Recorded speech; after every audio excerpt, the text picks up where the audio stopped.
Good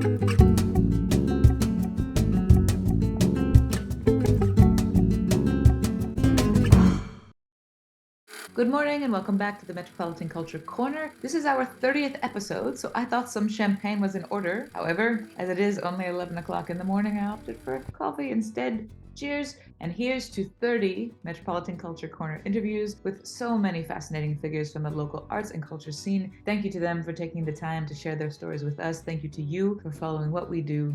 Now, local does not mean local only. Most of these artists, musicians, writers, chefs, photographers, designers, etc., most of them are based in Barcelona, but they work all around the world. We're just lucky to have them living so close by, and we're lucky that so many of them choose to share their time with us in this interview series, which we started right before the pandemic. Little did we know that this whole Zoom interview thing would become a thing. So this month on the Metropolitan Culture Corner, we interview Lucas Avram Cavazos. Lucas is a writer, educator, radio presenter, and cultural reporter with a passion for entertaining and informing others. He was born in South Texas near Austin and grew up between there and Brooklyn, New York. He moved from New York City to Barcelona 14 years ago, and since then has become a recognizable figure in both the entertainment world and in education circles. His work has been published both here and abroad by the Los Angeles Times, ABC News, Catalonia Today, and by our own Metropolitan magazine. He is currently the presenter of one of the top-rated English language radio programs in Catalonia, The Club with Lucas, on RCE 106.9 FM, where he has interviewed everyone from local authors and musicians to household names like director and recent Oscar winner Guillermo del Toro. He consistently uses his connections in the worlds of art, media, and communications to promote a number of outreach programs and nonprofit events. As an educator, Lucas uses his background in finance as well as his NYC Get It Done attitude to help businesses and entrepreneurs grow their brands and to reach wider audiences through language classes and private consulting sessions. He is also the head of studies at the city's oldest locally owned English language school, the new Britannia School of English, where he helps to prepare young people at the university or master's level to make their way in the world. These days, when Lucas is not doing all of the above, he is also working on a screenplay and has occasionally appeared in independent films as an actor. This guy just doesn't stop, and he's super busy, but he still made time to come hang out with us on the Metropolitan Culture Corner. So please welcome Lucas Avram Cavazos to the 30th edition of our monthly interview series. I love communication. Every class I do, whether it's a business session, whether it's running my academy, whether it's a private tutoring, or of course, interviewing somebody in or outside of the studio, I love communicating with people. So my whole life has always been about serving others and communicating with them. My father once taught me years ago, everybody's in the service industry. Everybody, a doctor or a lawyer or a banker or a teacher or an entertainer or whatever, we're giving a service and hopefully providing one. And when you've got that in check, you learn honesty, integrity, and dignity. Hello and welcome. You're always going at 100 million miles an hour with your hands in many, many projects. So thank you for taking the time to talk with us. Thank you. Now, first things first, why make the move from New York to Barcelona 14 years ago? What brought you here? What kept you here? And how is the local scene, the art scene, different? Okay, let's talk. What brought me here, honestly, I have a twin brother who was already here. I came for a visit to Europe for a couple of weeks, and I fell, and I'm not saying madly in love, I fell mad for somebody, and eventually, a few months later, moved here because I had a job opportunity and friends and my twin, and eventually, within 3 months, the relationship went to shite, and I was locked between a rock and a hard place because my dog, we discovered, had a heart murmur, and they would not give me a health certificate to go back to New York City with her. So I had to stay here. That is honest to God, the truth of why I stayed. In the end, I moved here for love, family, and a relationship. And then because of the love for my dog, like a Sally Field movie, not without my daughter, I had to stay. Glad I did. Now it's been 14 years. Could have gone back, you know? Well, we've been with this pandemic shite. And before that, there was just no desire to go back. Between the towers falling until Obama was in the White House, I did not like to tell people when I was in Europe that I was from the US. I felt this abhorrence from many people within the European region, anger towards the US for the drama, and towards the UK with Tony Blair at the time, of getting involved in a war that in the end, So when I moved here, it was when Bush was fading out and Obama was coming in. So 2009 was different. I just remember the shell shock of how different the nightlife is there versus here. And I think that was one of the other questions, excuse me. Yeah, how's the art scene different here than there, for example? For better, for worse, just different? I'm going to quote Lisa Simpson. It takes time to properly sugarcoat an answer. The Italian side of my family that my sister married into long ago that took us to New York in the mid-90s. They own 8 of the original punk rock bars from the 80s, music rock scene bars. And so I was very connected to a scene that was downtown, more grunge punk rock, as well as a very strong house and electronic scene, from the 90s, 2000s, up until the 2010s. And so to move here, what I've noticed, and also being a member of the LGBTQI plus community, is just a very different lifestyle. There's a sense of honor and history for the gay community and the people who fought to have the rights that we have. And I feel like there's an unfortunate forgetfulness, and I have found that there's a lack of that semblance of community that I wish we had stronger in the LGBTQI community and in the house music community, because I do love house music so much. Jazz and house, and New York City for jazz and house, there's just nothing. There's very little like it. And Barcelona, I love that we do have a live music push and an international thing. That, to me, that always brings me home. When I can be where there's either indie house or jazz and somebody who's doing some fusion, like someone I know. Thanks. That is what inspires me. And we like to say that the United States, where both of us were born, is the melting pot. But I find it to be more of a melting pot here in Barcelona than not New York, but than it was in maybe Texas. Certainly more than in Texas. Where I was born and raised, it was 99% white and my family. These weird Mexicans with Native American and, and then the town itself, though, the city and the province is about 85% Latino. So it was a very weird dichotomy, and I always went to a private school till I was in high school. And then by then, my parents' divorce had kind of moved us half life to Brooklyn and half life in Texas. And that, in a way, was a saving moment, but it was also a beautiful way to go from a, country club tennis lifestyle to, what the hell, motherfucker, it's that kind of mentality. There in New York City, where I learned, wow, we really are a melting pot. So you came from this conservative background to New York, to Barcelona, and then ended up, like I said before, with your hands in all these different projects. But a lot of them involve communicating with other people. It was my minor in university. I studied acting 4 years. Shout out HB Acting Studio 120 Bank Street in Manhattan. Even my mother, she was on radio, television. She worked in marketing, but she owned a bunch of businesses with my father, and they were pastors of a Judeo-evangelical church. And because of my family's bars, I was able to experience more of live music. My elder siblings are also 10 and 15 years older. They had a sense of grounding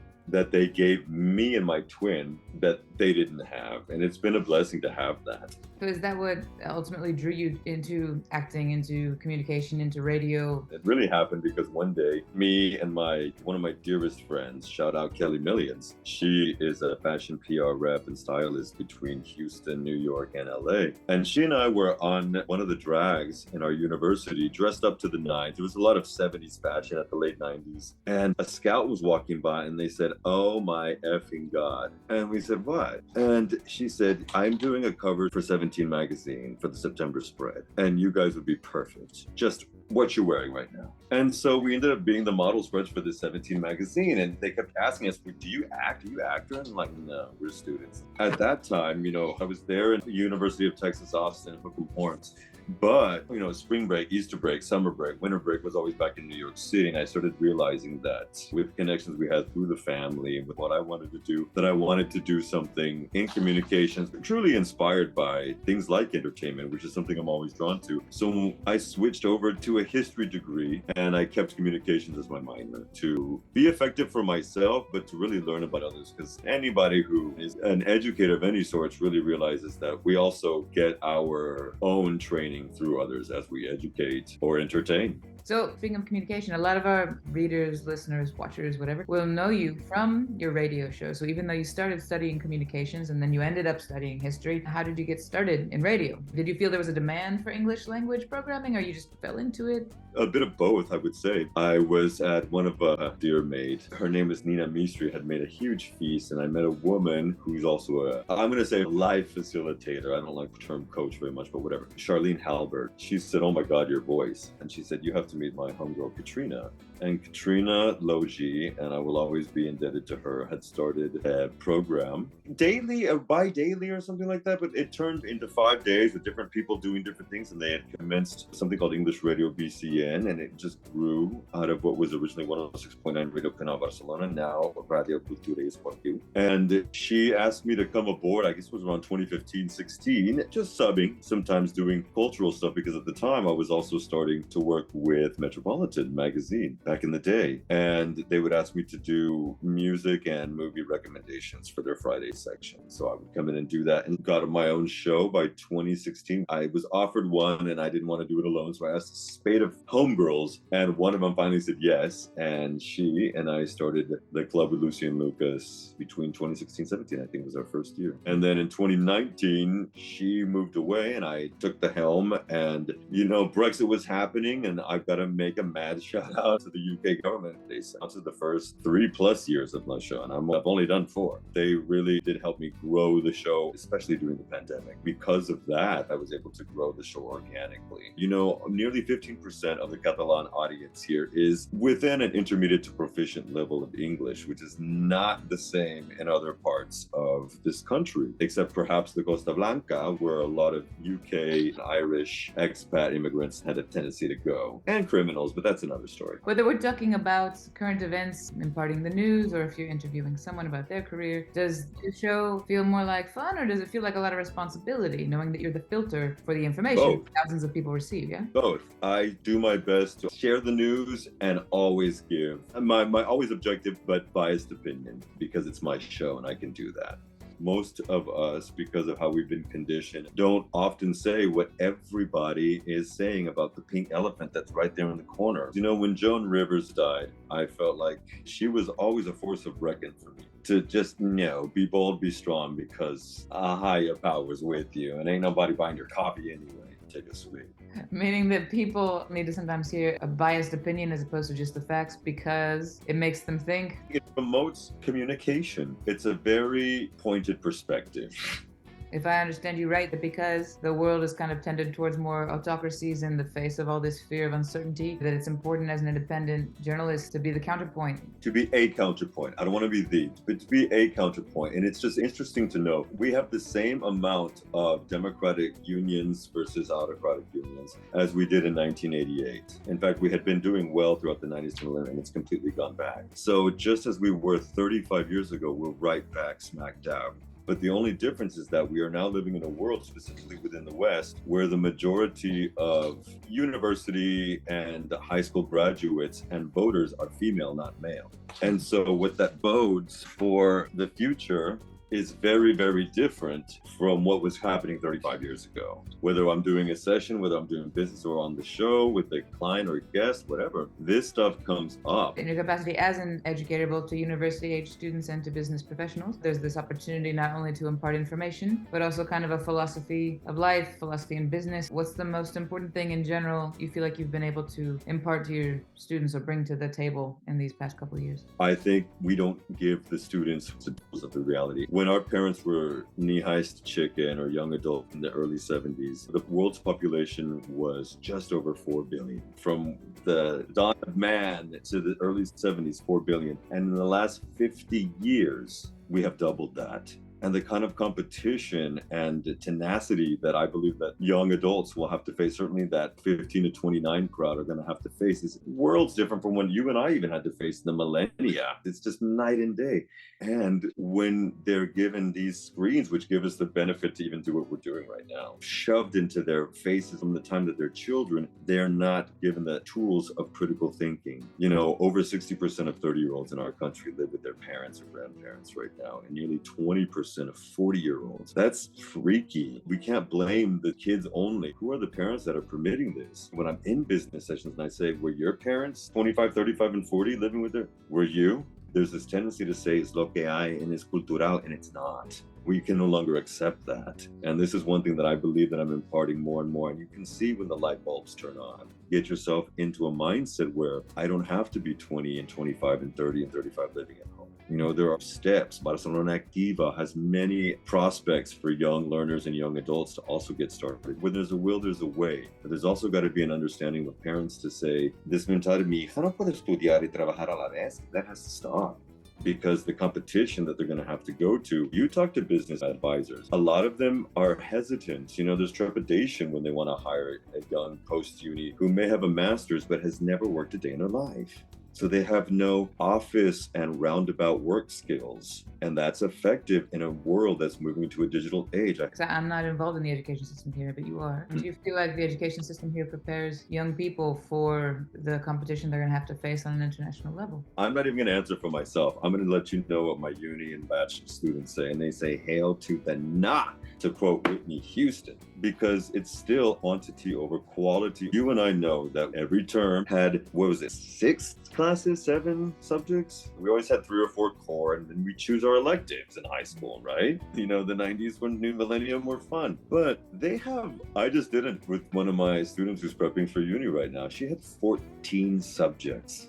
And how does a teenager who's 16, 17, 18, with their hormones a tope, freaked out about, am I going to get into university and the selectivity or A levels or SAT where we come from, 14 subjects. It's impossible. There's no learning. They regurgitate, they forget after the exam, and they move on. And only about 11% even learn past the death of Franco and the Constitution about history. So they don't teach them the last 40 plus years of the democracy that affects them. So it's easy to manipulate a mindset. How do you fight that kind of tendency in terms of the classes that you give or the business sessions that you give? You talk reality. A lot of them do. It's easy to utilize comedic news reports from things like Samantha Bee, like Stephen Colbert, like The Daily Show, Graham Norton even, to show a picture of the US and the UK that shocks people's reality as Europeans. And when they start hearing it for the first time, it really wakens them up. And you have to be able to be funny about it. The candor is always important. You know what I'm talking about. If you can make someone smile, you got their ear. When you have their ear, you can get them so on. And if you have a little bit of food and wine in the mix, which is always good, you got them. Aside from the radio show, aside from the classes that you give and these private business sessions, you're also a writer. So what kind of projects are you working on, if you can talk about them? And also, what kind of people, whether it's big household names that everybody would know or maybe local people that we wouldn't know, have inspired you or who keep you interested in writing in general? To inspire me to keep writing, it's going to sound cliche, but I shout it out from the rooftops. One of my biggest inspirations is Stephen King. Oh, wow. And on writers, one of his books on writing, him and his wife, she helped him write it. I was a teenager and I'm like, this man, this beautiful Catholic specimen from Maine. Him, Richard Bach is another big one. Those two writers specifically. Also, my love for cinema, as I used to do a lot of up until the pandemic, I was the only cinema critic in English here in Catalonia, was the fact that so many Mexican-American directors were winning. Guillermo del Toro, I had the blessing to be able to interview him. And the minute he knew I was a Mexican, he was like, okay, you. The only English interview he gave. In Sitges. Shout out to Sitges Film Festival, which is mwah. But so many other people who tend to think outside the box are the people who inspire me. That's one of the things that we have a tendency to do on the show is interview people who are outside the box, whether they're big name stars, people who run Money Heist, William Friedkin, the director of Asunta Serna, even Freddy Krueger, La Encuesta. I've been really lucky to be able to do all these things. And what that does is inspires my creativity. The thing I'm working on right now is moving the show beyond local radio and live streaming on YouTube to a podcast format, which we're already on the iBox, but something that's a bit comedic and geared towards looking at reality on reality's terms in the social media environment that we live in, which unfortunately is cornering the minds of impressionable youth, specifically TikTok and Instagram for girls, and the Twitch and the FB and Twitter boys. And they've already admitted this to the US Congress and the European Commission last year, and we need to be aware of that. So your podcast is not just an extension of the radio show, it's specifically concentrated on the effect of social media on young people. We want to say that, but also just human beings in a digital age. And we want to take the piss out of it. So it's me and a couple of girlfriends who are working on that. I've been blessed through the show to be having a lot of connections into the writing world. Working on a project right now that's based on my childhood, but really does take a look at peeling back the layers of how right-wing extremism and conservatism has ruined the democracy, or the wannabe republic democracy that you and I were born in, as we've seen so much oddness happen over the last few years in our country. Most countries, really. And I'm also script doctoring another project. I'm a producer here. And so I'm always working because I don't know anything else. And since I've been single for about a year, it's good for me to be busy. But when do any of these projects come out? Are there any release dates or potential release dates? Well, you can always catch me live every Tuesday from 11 to 12 on 106.9 FM and catch us as well on YouTube. The podcast is we're going to be breaking first ground over the Easter break and then going the sponsorship that's going to be breaking over the summer. It is just funny and fun. We'll talk about it later. There's a whole script guide that I'm following for this screenplay, and that I'm giving myself a good 8 to 14 more months to finish that, and then use 24 to really push that out. Haven't you also been in a couple of independent films? I saw you in at least one. Yes. In fact, shout out to Film La Corriente, which is going on right now and just won at 2 different film festivals in the United States with director Jesus Lloveras. You can look that up. It's La Contracorriente is what it's called. It is the first film that was filmed in Ibiza during the lockdown, and it was filmed in an empty Ibiza, and it tells a very heartwarming and sometimes breaking story. I also am filming a few scenes in a production that's going on right now and filming throughout the year, and I'm in a cameo scene of another film that's also in post-production right now. That one's called Airwaves. Sci-fi. It's been a labor of love for a gentleman from England. Finally, post-pandemic, has been able to start filming again. With regards to film and other projects you're involved in, is it important to you that they reflect this kind of worldview as opposed to just being like a pretty love story or something like this? I'm not gonna lie. One of them took off, and then I got offered a part to do a rom-com. I was like, how much is it? Okay, let's talk. Yeah, let's be real. But I do believe it's a responsibility, and those of us who know this and do help to inspire, encourage, entertain others, we have to help. We do have to quote Helen Lovejoy from The Simpsons, help the children. Who's going to think about the children? And we do, because like I tell my uni students and batch kids, your parents love you unconditionally, but they do not want what's best for you. They want what's easiest for them and you, because what's best for you is often hard. And it's time for people to get off their duffs. And a lot of times it's going to be very, very difficult. So that's the advice you'd give to your students, specifically with regards to just kind of being prepared for life in the modern world. But let's say you had someone who just moved here, whatever age they were, and they wanted to get involved in the film world and the theater world and arts and radio, specifically in the English language expat artistic community. Is there any advice that you would give them? Educate yourselves on where you need to be and who you should know, because it's very important. Let's be real. It is about networking and being consistent. The other thing is keep hustling. The person who wants to get into this, you've got to be now plugging and saying yes to a little commercial, saying yes to an indie film and not getting paid, and going yes to be a background singer. You just have to be prepared to get those fingers in different pies. All right. You're also really involved in supporting a lot of nonprofit organizations, Democrats Abroad, ALAS, which helps survivors of sexual abuse, initiatives that raise awareness and support the LGBTQI community, many others. I mean, these specific organizations, why are they important to you? I'm the son of a preacher man, a preacher woman and man. That's why. I was raised economically blessed, but we would wrap up a big van and drive down to the most wretched parts of Mexico from Country Club, Texas, and give to people who had nothing. There was this element of where much is received, much is required. When you have the ability, and you have the knowledge, you have the wherewithal, you have the goods, you have the time, talent, treasure, it is your duty to do it.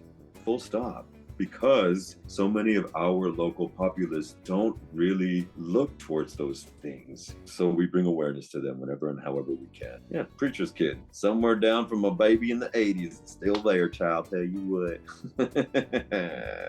Thank you very much, Lucas. It's always fun to talk to you. Now, listeners, readers, watchers of the Metropolitan Culture Corner, be on the lookout for all the many projects that Lucas is involved in. And remember that you can tune into his English language radio show, The Club with Lucas, on RCE 106.9 FM locally. Speaking of exciting things happening in English, specifically interviews, make sure you tune in next month to the Metropolitan Culture Corner, because our guest next month is one of the most dynamic professional women I know. You will not want to miss this one. This lady is a dynamo. And in the meantime, stay safe, keep supporting local art and culture, and remember that you can check out all of the MCC interviews on Metropolitan's official YouTube channel or as a convenient podcast on their SoundCloud page. Thank you for continuing to follow what we do, and thank you to Barcelona Metropolitan for continuing to support this project, which shines the light on all the really cool people who make up the city of Barcelona and its culture scene. Looking forward to seeing you all again next month.